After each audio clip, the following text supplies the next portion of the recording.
3 bomb packages in 10 days in the early morning and 1 just before noon. I'm only going to offer a few things that I've noticed. Other than that, I'm just going to give you the information on where they happened approximately and why I have that information.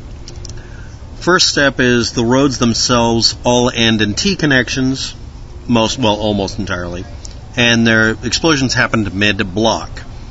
I'm going to get to why I think that might be significant in a minute. Here's the second one. This is on Old Fort Hill Drive. It's actually 2 separate words, Old Fort, if you want to look it up properly. Again, it's about mid-block. Again, like the other one, it's also near major thoroughfares, and it's in the burbs. It's the suburbs. And that's one on Galindo Street, and it's very near the center. The thing about this is there's enough trees on all 3 of these streets that if a camera was pointed up or down the street, probably wouldn't see much because it would be just above eye level or head level and probably pointing into the plants rather than getting a decent image of any kind of car or its license plate. And odds are, in my opinion, if I was going to do something like this, it would be delivered by walking through the neighborhood and putting the package down. But I don't know. Next. This is the image, one of the images for one of the places that was hit. I think this is the earliest one. And this is the Google Street View that matches it. The brick pattern just at the garage's right has a set of blocks that go triple block, and then block, thin block, block, and then triple block on the right. This seems to have exactly the same pattern, and this is on the same street, so I was able to locate that most likely. Although the address does say 1111, it's actually 1112 for that building. I'm up the street here looking towards it to get the angle to match the photo. This is another image that was from a news website. It shows the tape and that sort of thing. And this shows the trees matching, and this is most likely the exact same location.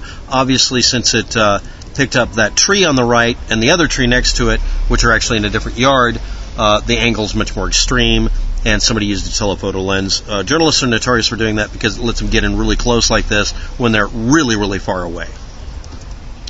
So that's approximately the same location, and judging by where the police tape is, I would say it was in one of these two buildings here.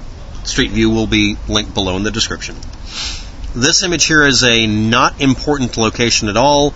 It is a place where they blocked off a road that fed into the area, and it is not mid-block.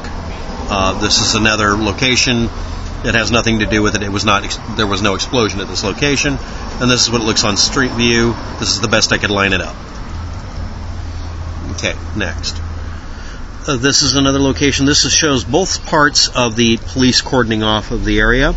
It shows 3 of these brick block sets that are used for mailboxes and sometimes other things, planters, that sort of thing, and 2 telephone poles with lights on the left, and one of them obviously is labeled 6604.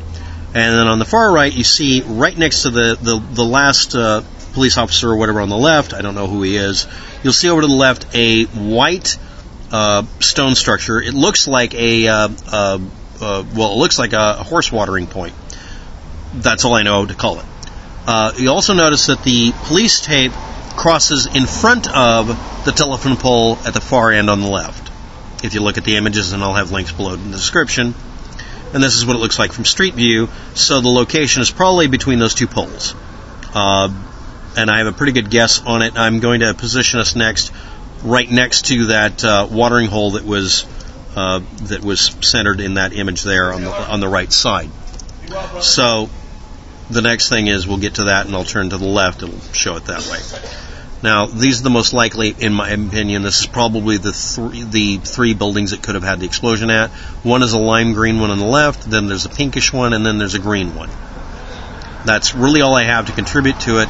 Again, the only thing I'm saying is the locations appear to be mid-blocks with T connection each end, almost exactly the same way each point, and it appears that this may have been done because it would provide the least likelihood of being spotted or being considered unusual in an area that's basically a residential area. If the person drove through, walked through, or bicycled through, they probably wouldn't have stood out very much. And that's all I can offer, which is very little. I hope that this stops happening, but I should also remind people that the most effective method for someone getting away with this sort of thing is that there's literally just one person doing it, not a group of people.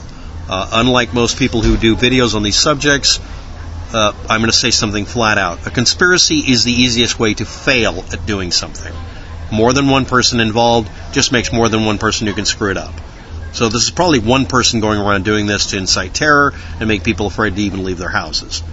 And the only advice I would have is if you live in a similar neighborhood, or even if you don't, if a package shows up and you don't know why it's there, at least in this city, that city there, you're supposed to call the police because you shouldn't accept any packages that aren't expected. That's actually a good policy anyway, anywhere, but in this case especially. Thanks for watching. Have a good day. Good luck with that.